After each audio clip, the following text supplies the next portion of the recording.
All right, my friends, and welcome to Saturday morning, the Dr. Sem Yankees Show.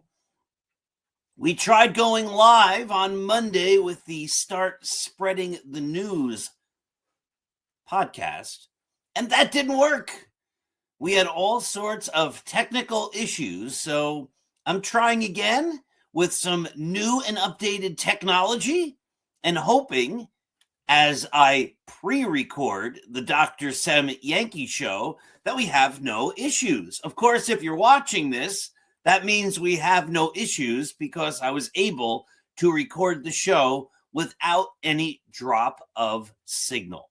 So let's hope. I'm hoping. As we begin every show, let's make today a great day. And how do you make your day great? Well, my dear friends, it's simple. You look around the world, you see all the good that's out there, and you bring it in to your heart, and you cherish it in your heart. If you take the time to look around the world and see the good and cherish the good, you can't help but make your day great. But I know there are times when people say, "Oh, Dr. Sem, there's no good. There's nothing good in the world. Nothing at all. I can't find one possible thing that's good that I can cherish in my heart." Okay. You have within yourself the ability to do good and to make good. So do something nice for someone else. Donate your time. Donate money. Write a letter. Say hello to a neighbor. Do something nice. Create good. And if you create good, then there's good. And then you can cherish that good in your heart. And you'll find that the more you notice the good and cherish the good, the more good will appear in your life. If we go around our lives looking for goodness and creating goodness, primarily, though not always and not in every situation, but primarily our lives will be surrounded with good. Remember, when you give love, it will come back to you in greater amounts than you ever gave. Okay, my friends, as you know, this program is brought to you by Artemisia Publishing. Artemisia is an outstanding and wonderful publisher that has published many of my books, including Roy White's autobiography, From Compton to the Bronx, The highly motivational, 365.2. If you need motivation, read that book. The great Yankees book, The Least Among Them. I need a new graphic for this one, but my newest Yankee book, which is getting great rave reviews, The Greatest New York Yankees by Uniform Number. And, of course, the greatest novel ever written, Scattering the Ashes. If you have not read Scattering the Ashes, your life is incomplete. So do the right thing and get a copy of Scattering the Ashes to complete your life, to make it that you've read the greatest novel ever written. And maybe you'll say it's not the greatest novel. I read it and my life isn't complete, but I think it's a pretty darn good novel. Read it, and I think you'll enjoy it. Also available on audiobook. The Least Among Them and Scattering the Ashes are available on audiobook. Scattering the Ashes, the audio was recorded by me in a studio in New York City. So let's talk Yankees. My goodness, let's get to it. 5 minutes in, and we haven't mentioned the Yankees. They won on opening day on Wednesday night. That was fun. The coverage on Netflix, not so much. I was able to go to my son's house and watch the show, watch the game, at least for a little bit, because I don't have Netflix and I'm not buying a streaming service just to watch a Yankee game. If the Yankees want to take the games away from me, well, then they can. Bye-bye. That's how I feel. And I think it's a short-sighted strategy that the Yankees, Major League Baseball, many of the other sports are following. Let's take games away from fans. Well, that's not how you create a fan base, by making your product harder to get. I wrote a great article on Start Spreading the News just a few days ago, and it's called Where Are the Yankees? Or Yankees TV Frustrations. And I talk about how the Yankees are on about 400,000 different channels.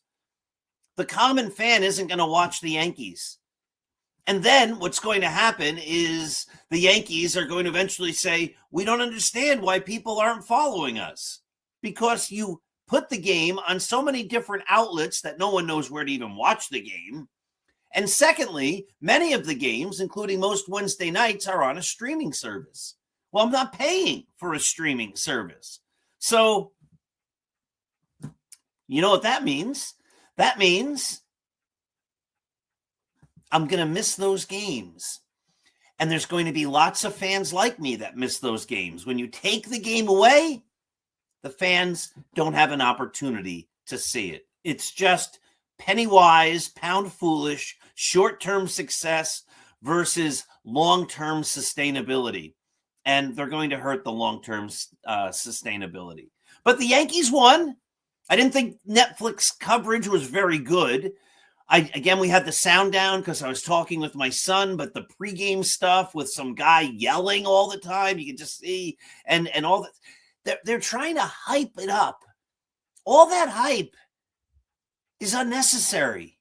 It's unnecessary. You don't need to bring the product to this other level of screaming and yelling and cable cars and dancing people on taxis. And this is baseball. They don't have to try to be the NFL. When you try to be something you're not, it just makes it even more readily apparent that what it is you're trying to be, you're not. Baseball is a pastoral game. Football is not. Football can have all that hype. Baseball doesn't need it. The true baseball fan doesn't need it. And the people tuning in to watch a baseball game don't want any of that. It's unnecessary. Just put the game on. You know, I was talking to my wife the other day. We were watching something on TV. I don't watch much TV, but the commercials just seem to get more and more and more absurd. And I was watching a product where the commercial was absolutely silly. It was, I think it was for Chick-fil-A, and they had some cow dressed up, some person dressed up like a cow dancing around and people bouncing. And I'm saying, Every time I go to a Chick-fil-A, virtually every time I pass a Chick-fil-A, there's a line out the drive-through that takes a long time for people to even get their food. Yet they're willing to wait on that long line for their food. Why is that? Because their product sells themselves. So they don't have to make commercials that are inane and make no sense just to draw attention to their product, which is already, based upon the evidence that I always see when I drive past a Chick-fil-A, the product which is already highly esteemed. If you're going to get fast food, many people go to Chick-fil-A because they like the product. So I said to my wife, I said, if I were the CEO of that company, rather than being silly and inane, I would just have a normal commercial. Put a picture of the sandwich up there. Have the CEO or an executive of the company sit in front of a camera and just say, "Hi, I'm the executive of Chick-fil-A. And as you know, we have the greatest fast food chicken. This week we have this product, or this month we have this product," or just tell them. And the people will flock in. You don't need to get silly and try to appeal to an audience or capture attention in weird ways that are just off-putting. It just, like, why? Why do you need to insult my intelligence to try to make me buy fast food chicken? It made no sense. And I see that with a lot of products. And that's what I saw with the opening day festivities. People running around, screaming, jumping, all for no purpose. You already have a great product. It's Major League Baseball. You don't need to try to make it something it's not. You don't need to try to insult the audience by dropping the standards to some inane, silly, crazy level. Just sell the game. We are baseball. We have the best sport. We don't need all those gimmicks. I've said this before as well. It's difficult to go to a Yankees game now. I went to a game last summer, and from the very first pitch, they started with noise, sound effects, let's get loud, rock and roll music. And I love music, but rock and roll music and just at the highest decibels. I was sitting next to my son, and we could barely talk because the noise was just so loud. It was off-putting. You don't need to do that. People go to a ball game to watch a ball game. They don't go to a baseball game to get hyped up after one pitch in the first inning. They're trying to find a demographic or an audience that they don't need. That's instead of trying to find this audience of people that want to just be getting littered with noise for hours in a stadium, they're turning off the people that actually go to the stadium who want to watch a baseball game. They have a great product. Let the product speak for itself. Just put baseball on TV and the fans will come. But put baseball on TV where the fans know where to find it. And don't take it away and put it on some streaming service. Now, sometimes I write stuff and people say, "Oh, you're not a Yankees fan. This guy's not a Yankees fan." This guy's not a Yankees fan. My goodness, I've watched probably 90% of the Yankee games since 1977. I write a Yankees blog. I put up 3 articles a day, me and my writers, and have been doing it since 2017. I have bookshelves full of Yankees stuff. I've read virtually every Yankees book that's out there. I love the Yankees, but that doesn't mean we can't be critical of them. But I love the Yankees, but I'm not going to give them or some streaming service lots of money to watch a product that they used to give me for free, and now they're taking it away. I'm just not going to do it. I don't make people pay to read Start Spreading the News, and I never will. People watch podcasts for free. You can watch this for free. What you do if you have content is you give it to others so they can consume it. You don't take it away from them. I've pushed back against some of my favorite online baseball writers over the years, whose articles I would read all the time. I would look forward to their articles. And numerous of them went behind paywalls. So I stopped reading them. It was that simple. There are certain online newspapers that are putting tons of their content behind paywalls. So you know what I've done? I've stopped reading it. I used to have an article that I would create every week on Start Spreading the News on Saturday mornings at 10 a.m. called Yankees Links. And I would link tons of articles. I can't write that article anymore.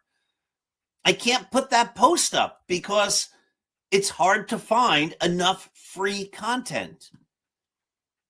So instead of me helping to drive people to various websites to read great authors writing stuff, I don't.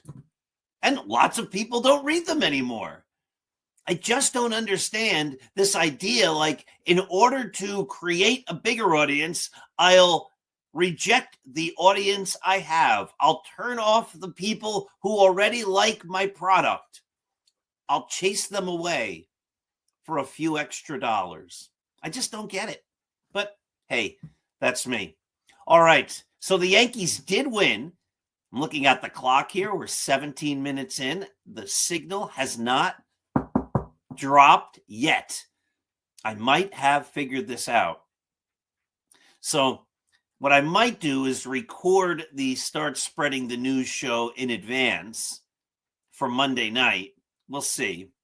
And then maybe try live again. It's frustrating when you try to go live and it doesn't work. And we just, as I said last Monday night, we just killed the program. I said to EJ, it's just not working. The signal's dropping more and more. As we got deeper into the show, we couldn't watch, and I couldn't even talk to each other. And I said, this is just silly. So that's a pain. So hopefully we fix the technological issues. With EJ, I was going to walk through the Yankees stats from 2025, and we just started saying this guy's going to be worse or better.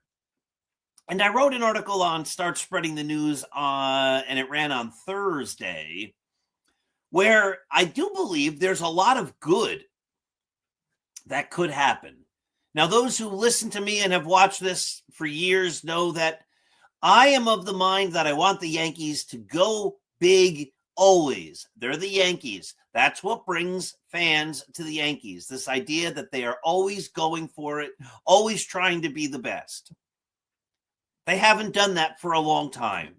Their new model, which isn't working if you're trying to win World Series because they haven't won them, has been, let's try to be a little bit better than pretty good rather than let's try to be great. And we've talked at length about the chasm that exists between those two philosophies. And the Yankees this year are trying to be a little bit better than pretty good. But even with that, if you look down the roster, there's a lot of people, a lot of players to be excited about. And I was saying this on the Start Spreading the News show. If Garrett Cole comes back, and if Carlos Rodon comes back, and if they're both effective, and if Cam Schlittler is a top pitcher, and if Max Fried stays healthy, and I can never quite say his name right, but Carlos Lagrange, if he is the real deal, those are some dynamite pitchers. No team, if those pitchers are all on their game, would want to go into a short series and face the Yankees. That's just a fact. So the idea of let's just make it to the playoffs and see what happens is actually not a terrible strategy if you have that starting staff, which is got to be the best starting staff ever assembled, at least in recent memory, for these short series. One ace after the next, after the next, after the next.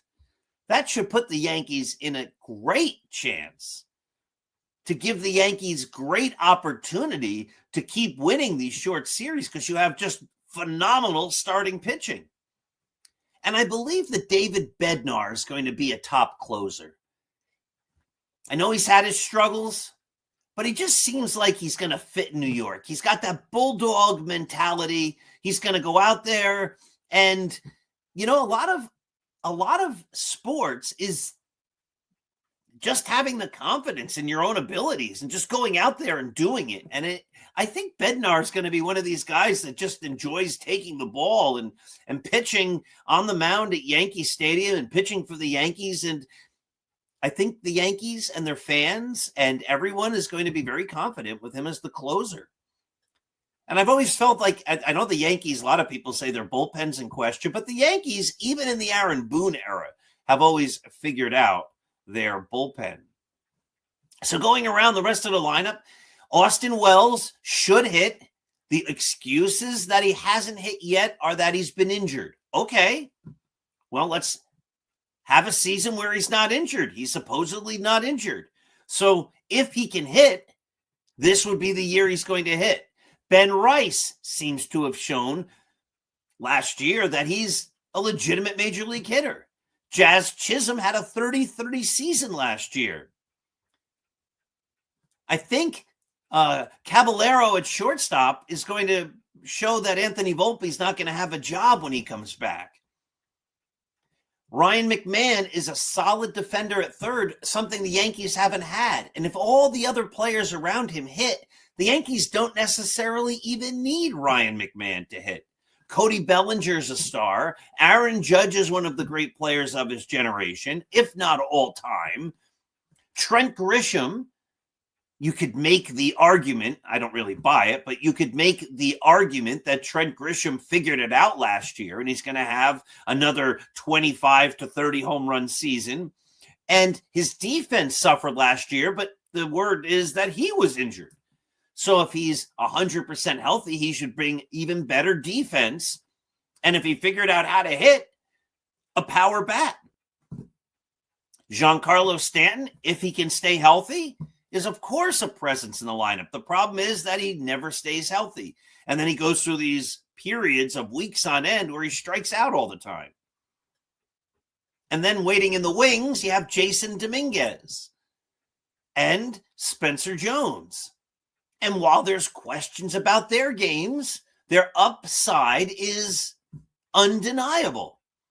And so there is a world where the 2026 New York Yankees go out there and are extremely impressive and have a huge year. Now, of course, there's the negative aspect of that. Maybe Austin Wells can hit. Maybe Caballero isn't a starting shortstop. Maybe Volpe comes back and he still proves he can't hit. Maybe Ben Rice had just a good year last year, and that's not who he really is. Maybe Jazz Chisholm is overwhelmed by the pressure of playing for a contract. That happens sometimes. A few years ago, everybody said Gleyber Torres is going to have a big year. It's his contract year. And he had a terrible year. Maybe Trent Grisham had a 1-year spike. Maybe Ryan McMahon and his lack of offense really hurts the Yankees. I mean, there's a lot of bad things that could happen. Maybe David Bednar is the pitcher who got sent to the minors last year. Maybe Garrett Cole and Carlos Rodon are never truly healthy. Maybe the young pitchers who the Yankees expect to rise turn out to be mirages. And of course, the Yankees don't have a great manager. Aaron Boone has been a Yankee manager longer than anybody by far without being able to win a World Series. He's never shown the ability to match up well against the best managers in the game and the best teams. And so that is an Achilles heel. But maybe, just maybe, he has figured it out. Maybe this is the year that Aaron Boone is the leader that the Yankees thought they hired, in 2018 to lead this club forward. So it's going to be interesting. And oh my goodness, this is what happens every year. You get optimistic. It's early in the season, and there's a lot to be excited about.